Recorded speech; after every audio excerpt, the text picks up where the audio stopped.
anécdotas no quiero contar, pero es verdad que yo llevo un tiempo hablando intermitentemente de estas cosas y casi todo está hecho. Si yo hubiera venido aquí de público, me habría pasado muy bien.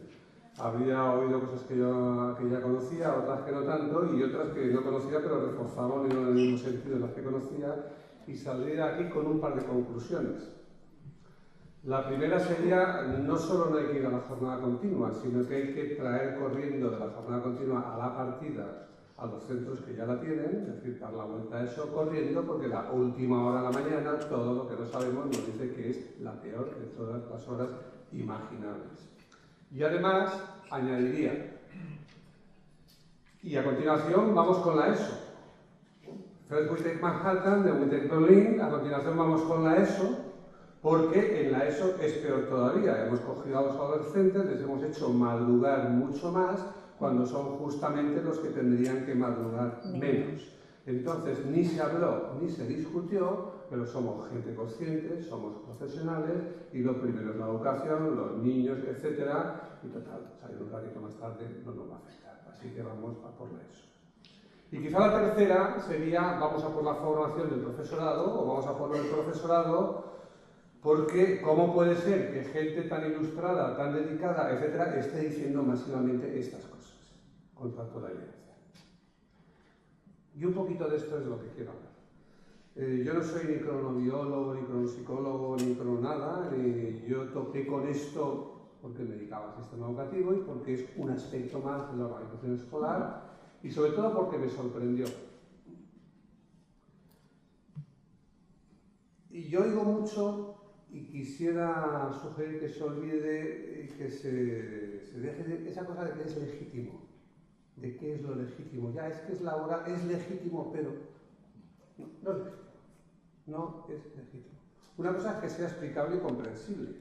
Es comprensible que un profesor quiera ir a las 3, a las 2, a la 1, a las 12, a las 11 y a las 10. Todo es comprensible, pero eso no lo vuelve legítimo. Las condiciones del profesorado no son malas y por lo tanto no es el sector que tenemos que decir es que más vale salvarte a ti y hundir a los niños, aunque así fuera, porque no hay nada de eso.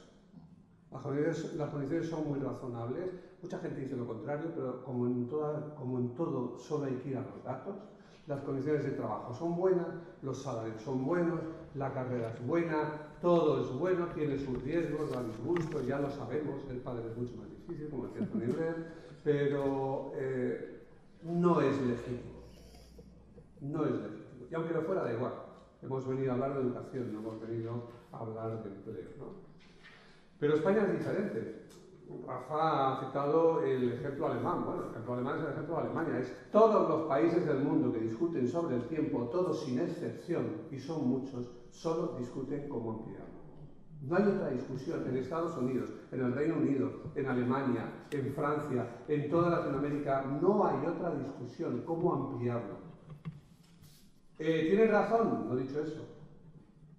No digo ni que se deba ampliar, ni mucho menos que se vaya a ampliar. Pero todos discuten cómo ampliarlo, pero Spain is different, y eso incluye la Comunidad Valenciana. Aquí discutimos solo cómo reducirlo. Porque en realidad es casi la única cosa que discutimos centralmente. Vamos a un centro, a una jornada no sé qué, a un tal, y se habla de todo, pero los grandes conflictos del mundo educativo son la jornada, la prejubilación, qué día comienza el curso, todo tiene que ver con el tiempo. Y para ser exactos, tiene que ver con el tiempo del profesor. Pues hay una parte de las discusiones que es esta, que sí llega claramente a las familias, y otras que no llegan. Es sorprendente lo que llamo afirmacionismo.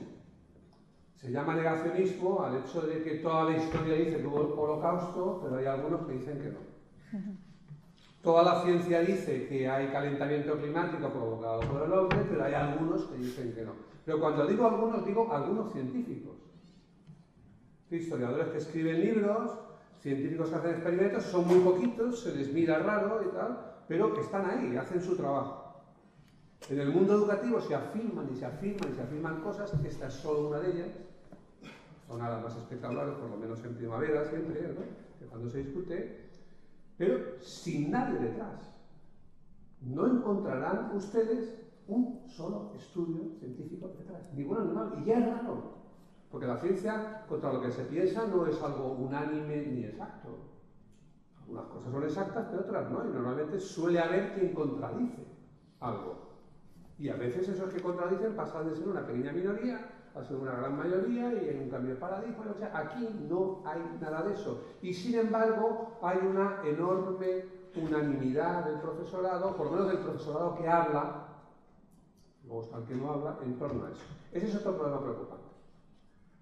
Los sociólogos solemos estudiar, y yo creo que cualquier estudioso estudia, las cosas que te preocupan porque no encajan, no cuadran, chirrían de algún modo. La unanimidad del profesorado chirría. Las familias no son unánimes.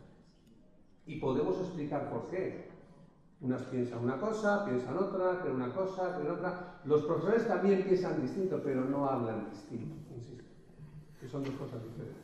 Entonces, eso en política se suele llamar la espiral del silencio. Tiene otros nombres, tiene más facetas, pero es por qué no se dice cuando se está en desacuerdo con esto. Es sospechoso que el movimiento sea de sur a norte. No suele ser la dirección del progreso en el hemisferio norte. Extraña, adoro a los canarios, pero extraña que la vanguardia de algo en educación haya sido Canarias. Y que Cataluña, País Vasco, en menor medida Madrid, la propia Comunidad Valenciana y tal, se resistan. Las cosas suelen ir al revés. Pues no es así. Un trotskista diría, no, el desarrollo es igual y combinado, o el eslabón débil del imperialismo, yo qué sé qué, ¿no? Pero me parece que simplemente no es así. ¿Por qué no es así? Yo sí tengo una explicación. Porque el funcionariado tiene la misma fuerza en todas partes, la misma exactamente, porque depende del Estado, y hay el mismo número de profesores, de médicos, de guardias, de lo que sea, pero la sociedad no. Y por lo tanto, a funcionariado igual y sociedad desigual, la jornada continua ha entrado donde la sociedad era débil, donde era más débil. En Canarias, después Andalucía, Extremadura, Castilla-La Mancha, etcétera, etcétera, etcétera. Sería más largo explicar cómo va lo después, porque entran más fuerzas, pero la tónica es esa. El origen es prosaico. Antes ha dicho, he oído aquí en la mesa, que empezó por AMPE. Bueno, empezó por AMPE poniendo la firma, pero eso no es el origen. El origen de estas reivindicaciones, yo lo he visto en Canarias, que es donde empezó colectivamente, y allá donde se planteó individualmente en algunos sitios especiales, el origen fue siempre el doble turno, las casetas. En los lugares en los que había doble turno en los centros, el profesorado dijo, qué guay, lo quiero. Cuando se creó, primero se reivindicaba que hubiera más centros, se construyeron más centros, pero cuando llegamos a centros, no, pero no queremos pasar los de secundaria, no querían pasar al horario partido que había en otros centros, y los de primaria tampoco. Ese es todo el origen, no hay más. Cuando se pasó a los alumnos de 14 y 16 años, que antes estaban en EGB, con la organización anterior, pasaron a eso, se les pasó de partida continua, no hubo ni la más leve sombra de discusión. ¿Por qué no la hubo entonces si ahora están estupendo? Nadie necesitó justificar aquello pedagógicamente. Simplemente no cabían en los edificios que había que elegir si 2 años más en primaria o 2 años más en secundaria. Se eligió secundaria, es discutible, tiene además otros efectos muy discutibles, pero la gente que se vio trasladada dijo, qué bien, me van a dar el horario de los profesores de secundaria. Claro, ¿quién dijo eso? Profesora. Es sospechoso el ciclo. Los que no tengan años suficientes habrán visto solo discutir el paso de partida a continua, pero aquí antes se pasó de tiempo parcial a tiempo completo. Aquí hubo un tiempo en que la jornada pagada de los profesores, de los maestros, era hasta las 12:30. Y después había una cosa que se llamaba las permanencias, que pagaban las familias. Y durante un tiempo se reivindicó la prolongación de la jornada, porque con ella se prolongaría el horario oficial del maestro y, por consiguiente, el salario del maestro. En esto está la mayor parte de América Latina en los últimos decenios y ahora. Tienen colegios con turnos compartidos y tratan de llegar a la jornada completa. Claro, ¿por qué la jornada completa? Porque, bueno, yo creo que hay buenas razones, pero en todo caso hay una adicional, la legítima. Si tengo jornada completa, tendré salario completo. Pero luego, cuando ya tenemos esa hora completa, empieza la discusión sobre las bondades de concentrar la jornada en la mañana, etcétera, etcétera. De manera que los expertos no nos preocupemos en estas cosas, porque cuando aquí ya haya barrido la jornada continua, empezarán a llamarnos de Latinoamérica.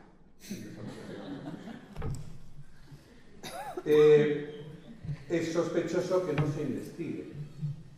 Cualquier cosa es objeto de investigación. Y esto, que es la gran bronca, efectivamente, el gran conflicto entre profesores y familias, y a veces entre profesores o entre familias, no se investiga. ¿Por qué no se investiga? Porque es incómodo. Primero, porque hay menos profesores, menos investigadores que quieren investigar, y eso ya reduce las posibilidades.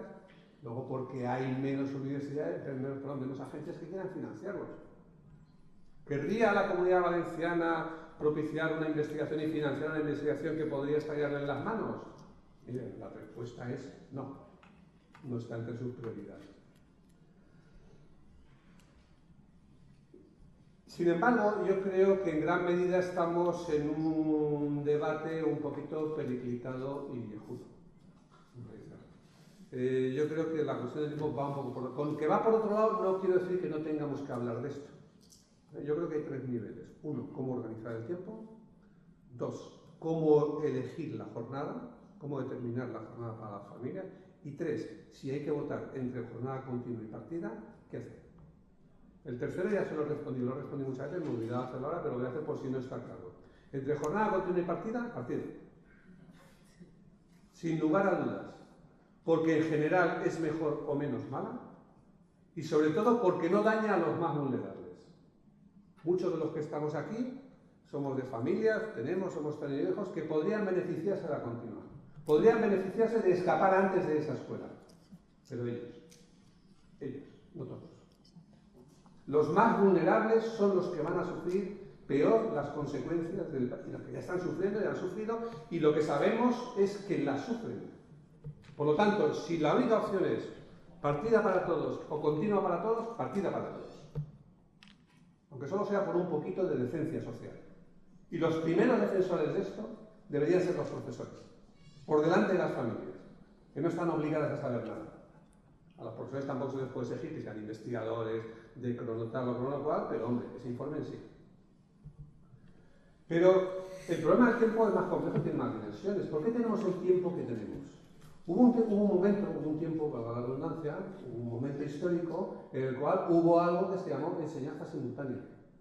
Eso que se llamó enseñanza simultánea, que nos suena raro, porque ¿cómo no va a ser simultánea la enseñanza? Pues evidente, porque el aprendizaje no puede ser simultáneo y la enseñanza tampoco. Pero hubo un momento en que las escuelas empezaron a decir, los niños que están en un aula van a aprender las mismas cosas en el mismo ritmo a la misma hora. Y eso era un invento, y por eso le pusieron el nombre, enseñanza simultánea. Luego se lo quitaron porque ya toda era simultánea, se cayó. ¿Por qué enseñanza simultánea? Eso lo inventaron las órdenes religiosas por el 17 y 18. ¿Por qué la enseñanza simultánea? ¿Por qué creía Comenio que decía algo cuando decía que todos podían aprender las mismas cosas y el profesor los veía a todos y tal y cual? Bueno, porque interesaba a la institución, al tipo de organización institucional que podía ser la escuela, que no podía ser otro, o difícilmente podía ser otro. La escuela es lo que los comunicólogos llaman una institución broadcast, una institución en la que uno habla a muchos, que por cierto, mientras tanto, calla. Si el profesor es la vía de transmisión del conocimiento al alumno, si la vía del aprendizaje es la lección, aunque luego haya que rememorarla, apuntarla, repasarla, etc., pero es la lección, que es leer el libro. Y aunque ahora todo el mundo tiene libro, pues todos los libros son iguales y se sigue dando la lección. Y si no se lee, se les pone a todos a leerla individualmente a la misma hora. Claro, con ese modelo las cosas tienen que ser simultáneas. Ese modelo tenía sentido cuando solo el profesor tenía el libro. Y por eso era la lección, para que luego se llamen otras cosas. Y el profesor en muchas lenguas es todavía el lector. Triunfó ese modelo porque era el modelo de la fábrica. Las organizaciones, incluidas las escuelas, no se inventan desde cero. Menos aún cuando trabajan con algo tan incierto porque es interactivo, porque es diverso, porque tal y porque cual, como es el conocimiento, como saben todos ustedes los que tienen que ver algo con la educación. Entonces, si no sabemos muy bien cómo lo hacemos de bien o mal, ¿qué hacemos? Pues imitar a quien haga algo bien. Y lo que se hizo fue imitar a las organizaciones exitosas. Primero se imitó a los conventos, después se imitó a los ejércitos y finalmente se imitó a las fábricas. Fábricas son la organización excelente por excelencia, valga la redundancia, de la modernidad. Y esa organización de la fábrica se trajo a la escuela. Aquí, como hubo escuelas antes que fábricas, no nos dimos cuenta. Pero en Inglaterra, en los Estados Unidos, donde se hace la primera, segunda revolución industrial, es clarísimo. ¿Qué funciona bien? La fábrica. ¿Qué hacemos con la escuela? Que se parezca a una fábrica. Y se decía así. Luego se llamó pedagogía por objetivos, conductismo, lo que fuera. Y tercer elemento, la escuela graduada. La escuela no siempre fue graduada, las universidades no eran graduadas, había gente de todas las edades. Y en la escuela se mezclaban distintas edades, pero en un momento dado se inventa la escuela graduada. Y ahora empezamos a discutir, ahora empezamos a saber que es una desgracia haber nacido en diciembre para los niños. Parece una suerte, van más avanzados, es una desgracia. Su rendimiento es claramente inferior porque a esas edades una diferencia temporal cuenta mucho. Tenemos ese tipo de organización por el papel que juega el tiempo en el aula. Cualquier manual de modernización dice la importancia de que ahí haya un reloj donde los campesinos no lo tenían. Tenemos esa organización porque el salto para la inmensa mayoría durante siglos ha sido del aula a la fábrica, del aula al taller, del aula a la oficina. Y aquí, en el aula, es donde tenían que aprender a hacer a tener una organización continental, que en la fábrica es necesaria. ¿Por qué era necesaria en la fábrica? Porque hay que coordinarse con mucha gente y hay que amortizar maquinaria muy cara, y si es posible trabajar a 3 turnos 24 horas. Pero eso no hace falta en la escuela. Teníamos el problema de la coordinación y ya tampoco lo tenemos. ¿Por qué no lo tenemos? Pues no lo tenemos porque contamos con nuevas tecnologías y medios que permiten más el trabajo autónomo, que permiten más el trabajo en equipo y que permiten más la interactividad, incluso con el propio cacharrito o la nube o lo que estemos. Entonces ya no necesitamos que el profesor a la misma hora cuente las mismas cosas, controle los mismos ejercicios, etcétera, etcétera. Y además, en este momento, se está reorganizando el mundo del trabajo. Y el mundo del trabajo ya no es el de las antiguas cadenas de montaje tipo Charlotte, o las antiguas oficinas tipo la primera escena del apartamento de Billy Wilder, sino que funciona de otro modo, y lo que la gente quiere es trabajadores con iniciativa. Y con iniciativa quiere decir capacidad de organizar por sí mismo su propio tiempo, sin que nadie les venga a decir, y ahora haz esto, y ahora déjalo, y ahora sigue, etcétera, etcétera. Es decir, otra organización absolutamente distinta del tiempo. Más aprendizaje y menos educación, más orientación y menos instrucción, la educación en el aula, menos instrucción directa, y probablemente eso tiene que llevar a la ruptura del horario tal cual hoy es. En las experiencias de innovación más interesantes ya se está rompiendo con el libro de texto para manejar materiales diversos de fuentes diversas, con las disciplinas para trabajar con proyectos, con los espacios aula para trabajar en espacios más multiuso, más modulables, donde se puede ser un gran grupo, un grupo intermedio, un pequeño grupo, estar individualmente o que unos hagan una cosa y otros otra. Eso a su vez rompe el aislamiento de los profesores, no es un profesor, un aula, 20 o 30 niños, sino varios profesores con más niños, etcétera, etcétera. Y eso rompe la organización interna del tiempo, ya no son todo unidades de 1 hora, ni de 45 minutos, ni siquiera todas iguales, no son más largas, no son más cortas, etcétera. Y eso creo que va a llevar a la ruptura externa del tiempo. Porque si solo una parte del tiempo los alumnos han de estar juntos y trabajar simultáneamente, tal vez para unir una aplicación o luego en un trabajo de equipo, pero otra parte es individual, variable, etcétera, ¿por qué hacer que entren todos a la misma hora? Que podríamos tener perfectamente alumnos en grupos compartidos que sin embargo no entran a la misma hora aunque tengan núcleos centrales comunes, etc. Las empresas lo hacen y les aseguro que las empresas no son más fáciles de manejar que las escuelas. Las empresas lo hacen, otras organizaciones lo hacen, y por consiguiente aquí se podría hacer. Y la otra cosa es, bueno, si no somos capaces de llegar ahí, pues lo que Rafa amablemente llama la solución franceñita, pero no está, que es la solución simple y sencilla como la vida misma. Es que lo que se pueda diversificar y decidir individualmente no tiene por qué decidirse colectivamente. Aquí se nos llena la boca hablando de democracia, considerando que es muy democrático porque se vota. O de autonomía, porque el centro es autónomo y va a conseguir lo que, a lo mejor todo el centro quiere, una parte quiere y sobre todo el profesorado quiere. Pero si queremos autonomía, que sea individual. Si queremos democracia, que sea para cuando haga falta. Entonces, claro, ¿hoy qué tenemos? ¿Tenemos democracia? Sí, pero tutelado. Una enorme presión del profesorado, que impone uniformidad, que impone una solución única, una talla única para todos, que se repite hasta el aburrimiento, hasta que gana la jornada intensiva, matinal o continua, que hipoteca el futuro, porque en términos reales es irreversible. No piensen ustedes que es reversible, nunca en esos términos. Si ya fue lo que fue, resistirse al cambio, imagínense lo que sería tratar de revertirlo, ¿no? Que mezcla todas las edades en el peor sentido, es decir, que la gente que tiene hijos de 10 años decide por lo que tienen de 6 o de 12 o lo que sea, ¿no? Que enfrenta a las familias entre sí, que enfrenta a padres y profesores y que provoca abusos. Y que decide todo para los que vienen después, que eso ya ni democracia, ni autonomía, ni nada, los que todavía no han entrado al colegio. ¿Cuál es la gracia de esta democracia? ¿Cuál es la gracia de esto? Si no hubiera otro método, entonces, ¿por qué hacemos eso? Bueno, por un lado, una estereotipación del concepto de democracia, porque ponemos el adjetivo democrático y es todo fantástico. Segundo, una escasa experiencia. Si este país tiene déficit y corta historia democrática, tiene mucho más déficit liberal. No tenemos la experiencia de ser autónomos, de ser libres. No están nuestros genes culturales e históricos. Parece que o se vota o no hay nada que hacer, ¿no? Una demasiada mezcla de esto con la polémica Estado y mercado, con la pugna entre las profesiones que viven del Estado y las que viven del mercado. No nos engañemos, cuando hablamos de estas cosas estamos hablando de cómo se hacen las cosas en el Estado. Pero podríamos hacerlo de otro modo, y el ejercicio es muy sencillo. Yo les sugiero simplemente, y con eso terminaré, piensen que en lugar de votar, eligieron.